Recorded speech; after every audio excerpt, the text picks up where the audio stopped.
Hi friends, online preparation विद्यार्थी में आपका बहुत बहुत स्वागत है। एंड फ्रेंड्स, चलिए आज का ले लेते हैं ये वीडियो है आपका कोड 508 से है और यूनिट 11 का है। ठीक है ना। इस वीडियो में हम क्वेश्चन आंसर लेके आए हैं, तो चलिए देख लेते हैं। पहला क्वेश्चन ले लेते हैं क्योंकि क्वेश्चन ये लॉन्ग वाले हैं आपके। योगा का उद्देश्य क्या है, इसके 8 चरण क्या क्या है, बच्चों के लिए आवश्यकता और महत्व पर चर्चा करें। तो योगा का उद्देश्य क्या है, ठीक है ना, क्यों योगा किया जाता है, किस उद्देश्य से, और इसके चरण कितने होते हैं। देखिए, ऑब्जेक्टिव टाइप के क्वेश्चन ये पूछ सकता है कि योगा कितने चरण है, तो 8 चरण होते हैं। इसके बच्चों के लिए आवश्यकता और महत्व पर भी चर्चा करना है। तो चलिए फिर शुरू कर देते हैं। तो योगा का जो मुख्य उद्देश्य होता है वो मस्तिष्क पर नियंत्रण करना एवं सुखी मनुष्य वह है जो वास्तविक से अवास्तविक के भेद को, शाश्वत से नश्वर और अच्छे से बुरे के अंतर को अपने विभेदीकरण एवं बुद्धि से जानता है। बुद्धि कहाँ की उपज है, मस्तिष्क की है, इसलिए मस्तिष्क को नियंत्रित करना ही योगा का मुख्य उद्देश्य होता है। ओके। एक मनुष्य जो अपने मस्तिष्क को नियंत्रित नहीं कर सकता है वह इस ईश्वरीय परम प्रसाद को पाने में कठिनाई महसूस करेगा, किंतु स्वनियंत्रित मनुष्य यदि कठिन प्रयास करता है और अपनी ऊर्जा को सही तरीके से निर्देशित करता है तो उसे प्राप्त कर लेता है।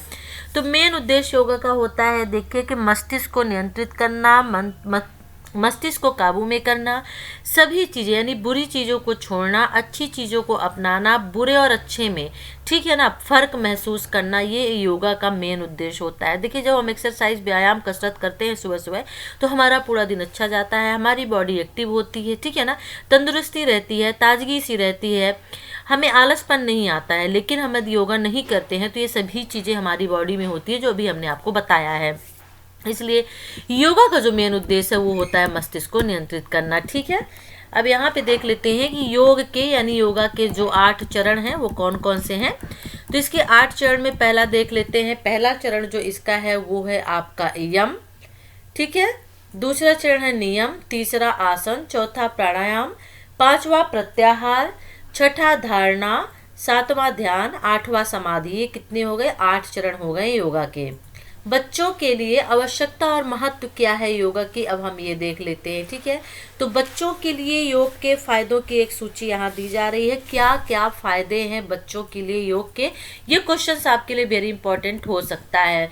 तो शोध से ज्ञात होता है कि उच्चतम शैक्षिक सफलता प्राप्त करने के क्रम में विद्यालय में बच्चों को केंद्रित करने में योग मदद करता है। ठीक है। योग बच्चों को आंतरिक शक्ति एवं आनंद प्रदान करता है और उनकी कल्पनाशीलता एवं सृजनात्मकता का विस्तार करता है।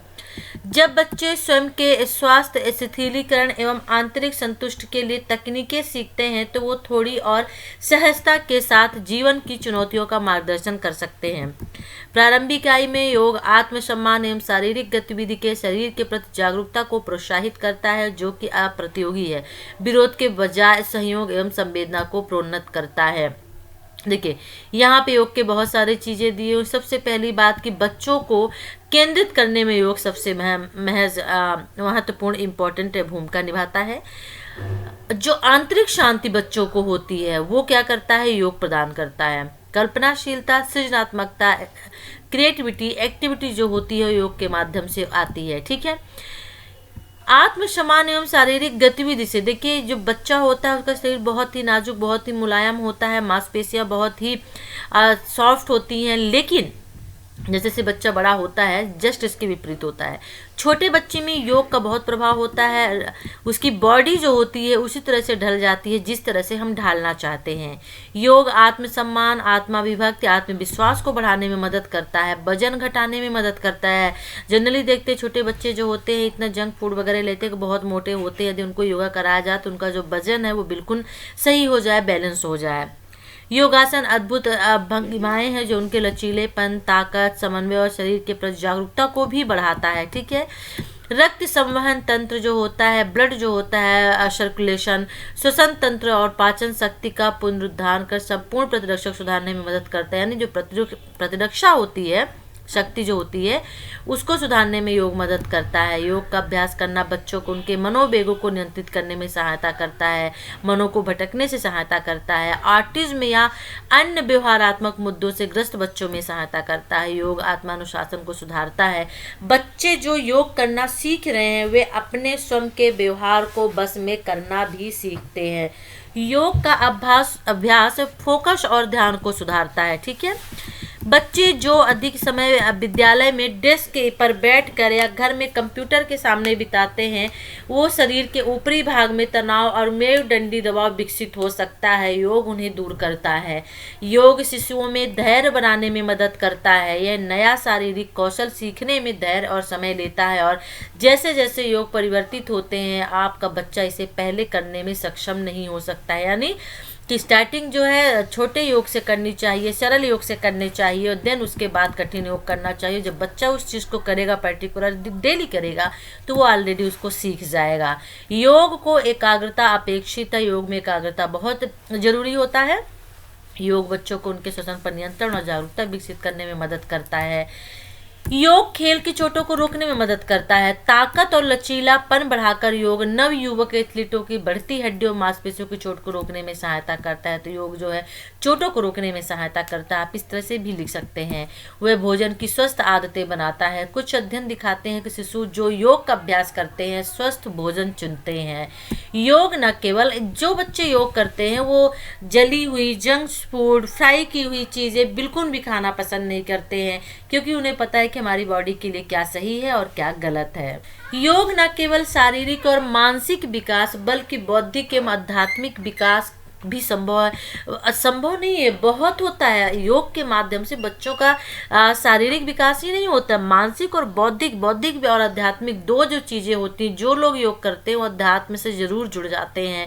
उनका जो माइंड होता है बहुत ग्रोथ करता है। तो योग के माध्यम से योगासन जो होता है थकावट कम करता है, तंत्रिकाओं को शांत करता है। योग अहिंसात्मक गतिविधि और एक व्यक्ति नैतिक रूप से अच्छा हो जाता है। योगासन शरीर की विभिन्न ग्रंथियों को प्रेरित करता है, शरीर को संतुलित वृद्धि प्राप्त करने में सहायक होते हैं। तो ये थे आपके योग के क्या क्या फायदे हैं, क्या क्या होता है एक बच्चे में ही नहीं, यदि ये बड़ों में भी आए तो आप इसको लिख सकते हैं, बिल्कुल लिख सकते हैं। योग के माध्यम से क्या क्या बच्चों में होता है, ठीक है ना, क्यों आवश्यकता होती है योग की, क्या उद्देश्य होते हैं योग को कराने के, उसके महत्व। चलिए अब हम अगला क्वेश्चन ले लेते हैं। ठीक है, जो हमारा अगला क्वेश्चन है उसे देख लेते हैं, क्योंकि इस क्वेश्चन में आपको जो टिप्पणी है वो करनी पड़ेगी। ठीक है, उसमें दिया हुआ है। तो जो हमारा नेक्स्ट क्वेश्चन है वो है कि निम्न आधारभूत आसनों पर टिप्पणी करना है। आसन यहाँ पे दिए हुए हैं, स्वशासन, हलासन, शलभासन और धनुरासन और चक्रासन। स्वशासन क्या होता है? स्वशासन होता है यानी श्वास आसन, तो मृत्यु की स्थिति जिसे मृत्यु आसन भी कहा जाता है। यह आसन ध्यान और जापात के लिए बहुत उपयोगी होते हैं, तो इसीलिए इसको मृत्यु की स्थिति जैसे बोलते हैं। यह आसन ध्यान और जपात के लिए होता है। यह आसन दूसरे आसनों से पहले आता है और इसे अंतराल में और अंत में भी करना चाहिए। यह आसन मांसपेशियों एवं रक्त वाहिकाओं को शिथिल करता है। यह आसन सबसे आसान होता है, लेकिन बस में करने में यह सबसे कठिन होता है। करने में आसान होता है, लेकिन इसको डेली कर सके आप, इस आसन को कर सके, ये कठिन होता है। इस आसन का अभ्यास मस्तिष्क को शरीर से मुक्त करने पर लक्षित होता है, और मस्तिष्क को शरीर से और आधुनिक शोरगुल एवं भौतिकवाद में शरीर और मस्तिष्क का शिथिलीकरण अनिवार्य है। स्वशासन को मानव दैहिक बीमारियों के लिए उपचार के रूप में स्वीकृत किया जा चुका है। तो यहाँ पे देख लेते हैं, यानी कि अनुभव, आराम, शांति आदमी प्राप्त करता है इस आसन को करने के बाद। वे अतिशय मानसिक तनाव या हृदय रोग से ग्रस्त होते हैं। अब इस आसन का बस अभ्यास कैसे करना होता है ये देख लेते हैं। तकनीकी यानी कैसे करना है इसे। तो जमीन पर पीठ के आधार पर लेट जाए, यानी पीठ के बल आप लेट जाइए। हाथों को हथेलियों के ऊपर रखते हुए जांघों से थोड़ा दूर रखें, जैसे हम नहीं बोलते ध्यान मुद्रा वाली, है ना, उस तरह से। मुट्ठी को हल्का बंद करें, हाथ की हथेलियों को ऊपर रखते हुए जांघों से थोड़ा दूर रखना है और मुट्ठी को बंद कर लेना है। पैरों को तनाकर बाहर निकालना है तानकर, और आंखों को बंद करना है। पैरों को पृथक रखना है। धीरे धीरे लयात्मक किंतु स्वाभाविक रूप से श्वास लेना है। प्रत्येक मांसपेशी, शरीर के प्रत्येक अंग, पैरों, पिंडलियों, घुटनों, जांघों, पेट और कूल्हे को चैतन्यता से धीरे धीरे शिथिल करना छोड़ना है, और तत्पश्चात पीठ, छाती, अंगुलियां, गर्दन, सिर और चेहरा भी मांसपेशियों को शिथिल करें। धीरे धीरे तथा गहरी सांस ले छोड़ें। सांस छोड़ने दौरान मस्तिष्क को शिथिल रखना होता है, और ध्यान को श्वसन, आत्मा और ईश्वर के प्रति निर्देशित करना है। उस वक्त आपको ईश्वर को ध्यान करना है, इस ध्यान को करते वक्त। ठीक है, सावधानियां क्या होती है? असमतल स्थान पर ना करें, यानी जो स्थान समतल है वहां पे आपको करना है, और आसन को एक दरी पर करना है। धीरे धीरे और आराम से करना है। आंखें बंद होनी चाहिए। ठीक है, और आपने श्वसन की गति पर ध्यान देना होगा, बहुत तेज नहीं खींचना है श्वसन को, सांस को, और सिर को आराम दे जब तक कि असहज महसूस करते हैं आप। फायदे इसके भी बहुत सारे होते हैं। शरीर और मस्तिष्क को शांत रखता है, जो भी सभी अंग, चर्म, मांसपेशियां होती हैं शिथिल हो जाती हैं। कठिन व्यायामों के पश्चात मांसपेशियों को शिथिलीकरण में आराम देता है। लंबी बीमारी के पश्चात शरीर और मस्तिष्क को तरोताजा रखने में मदद करता है। यह उच्च या निम्न रक्तचाप और अपच जैसी बीमारियों के उपचार में सहायता करता है, ठीक है। और पूरे शरीर में जो ब्लड सर्कुलेशन होता है उसको रेगुलर कर देता है। हृदय रोग, मानसिक तनाव आदि जो विकृत से पीड़ित व्यक्ति होते हैं उनके लिए बहुत जरूरी आसन होता है, ठीक है। और जो क्रोधित व्यक्ति होते हैं उनके क्रोध को भी नियंत्रित करता है, मानसिक और शारीरिक थकान को भी दूर करता है, तनाव घटाने में सहायता करता है और एक व्यक्ति को आकाश में तैरने का एहसास देता है। देखिए जनरली जितने भी आसन होते हैं अगर आप कंक्लूजन निकालें तो सभी का एक ही मतलब होता है। बस कुछ ऐसे आसन होते हैं जो किसी पर्टिकुलर पार्ट से यानी पेट से या तो कमर से या फिर फेफड़े से किसी न किसी चीज़ से संबंधित होते हैं, है ना। जनरली सभी आसन जो होते हैं, जो लाभ एक आसन से मिलता है वो सभी आसनों से मिलता है। हलासन, हल का अर्थ खेत जोतने वाला एक यंत्र होता है और इस आसन का आकार एक हल के समान होता है। जैसे हल जमीन को उपजाऊ बनाता है, उसी प्रकार आसन उत्पादकता और जीवन शक्ति को बढ़ा सकता है। आई थिंक से पैर उठाने वाला लेट के और पीछे की ओर से पैर उठाना। हलासन शरीर के निचले अंगों को सशक्त करने में अच्छा व्यायाम होता है। ये स्थिरता और स्वास्थ्य प्रदान करता है, ठीक है, और उसी समय उच्चतम अनुभवों के लिए द्वार खोलता है। अब देख लेते हैं कैसे करते हैं। पैरों का साथ रखकर उत्तान लेटे, हाथ शरीर के किनारे साथ हो, हथेलियां सतह पर हो, यानी आपको लेट जाना है, ठीक है ना, और उल्टा लेटना है, पेट के बल लेटना है। पैरों को साथ और सीधा रखें, दोनों पैर को सिर के ऊपर तक उठाएं। वही जो मैं आपको कह रही थी कि दोनों पैर को सिर के ऊपर तक उठाना है जब तक कि अंगूठा धरती को छुए। इसे बनाए रखें, श्वास ले, पैरों को धीरे धीरे समकालिक होना चाहिए। तो ये होता है हलासन। शलभासन क्या होता है, यानी शलभ आसन, ठीक है ना। तो शलभ आसन जो आपका है इसका टिड्डी जैसे स्थित होता है, टिड्डी कीट के समान। इसमें शलभ में सा, ला और बा अक्षर शामिल होते हैं। ये क्रमशः शिव, इंद्र और शुक्र ग्रह के नाम के लिए जाने जाते हैं। ये स्थितियां हैं जो जीवन शक्ति के उद्बोधन में योगदान देती हैं। कुंडलिनी तकनीक के रूप में जाना जाता है। करना कैसे है, अधोमुख लेटे, यानी अधोमुख का मतलब होता है मुख को नीचे करके, हाथ शरीर के किनारे पर हो, हथेलियां ऊपर, ठुड्डी सतह पर हो, भुजाओं को पीछे खींच लेते हैं, ठुड्डी को सतह पर रख के सिर, छाती, पैरों को सतह से एक साथ जितना संभव हो सके ऊपर उठाना होता है। हाथ और पसलियां सतह पर आराम से होनी चाहिए। शरीर के आगे के पेट का हिस्सा सतह पर होना चाहिए और शरीर के संपूर्ण वजन को सहता है, ठीक है ना। इससे क्या होता है कि इसमें जांघों, घुटनों और टखनों को स्पर्श करते हुए जांघ की मांसपेशियों को ताना रखना है, यानी सीधा रखना है, और शरीर के वजन को हाथों पर बर्दाश्त ना करें, किंतु गर्दन को मांसपेशियों के ऊपरी भाग के व्यायाम के लिए पीछे खींच लें। सावधानियां हैं, पैरों को बिना झटके दिए साथ उठाएं, पैरों को घुटने से ना मोड़े, ठुड्डी और कंधों को सतह पर छूकर रखने का प्रयास करें। आरंभिक स्थिति में धीरे धीरे लौटे और पैरों को सतह से लगभग 9 इंच ऊपर उठाएं और इसे बनाए रखें, ठीक है। इससे लाभ होता है कि ये पेट के लिए श्रेष्ठ व्यायाम है और पेट, जांघ और पैरों की मांसपेशियों को शक्ति प्रदान करता है। शरीर के निचले भाग में रक्त संचार को समृद्ध करता है, ठीक है। और साथ ही साथ इतना ही नहीं है, पाचन में भी सहायता करता है और जो गैस्ट्रिक समस्याएं होती हैं उनको ये दूर करता है। इस आसन से स्लिप डिस्क से ग्रस्त व्यक्ति को लाभ मिलता है। पेट के अंगों को बढ़ाता है, जैसे गाल ब्लैडर, पित्ताशय है, पेट है, तिल्ली है और मूत्राशय और पेट के विकारों का उपचार भी करता है ये व्यायाम।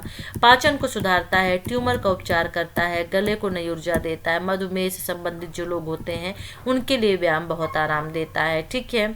और फेफड़ों की बीमारियों का उपचार करता है और भी बहुत सारी बीमारियां हैं जिनको ये ठीक करता है, ठीक करने में सहायता करता है। तो फ्रेंड्स ये था आज का वीडियो, आपके क्वेश्चन आंसर का। वीडियो कैसा लगा जरूर बताइएगा। वीडियो अच्छा लगे तो लाइक करिए, शेयर करिए और कमेंट्स भी करिएगा। चैनल को सब्सक्राइब नहीं किया, सब्सक्राइब कर लीजिए। आपके योगा से एक क्वेश्चन जरूर आएगा, ये आप मान के रखिए, या फिर टिप्पणी करने के लिए आ जाए योगा के बारे में। चलिए फिर नेक्स्ट वीडियो न्यू इन्फॉर्मेशन के साथ फिर आपसे मिलते हैं। तब तक के लिए टेक केयर, बाय।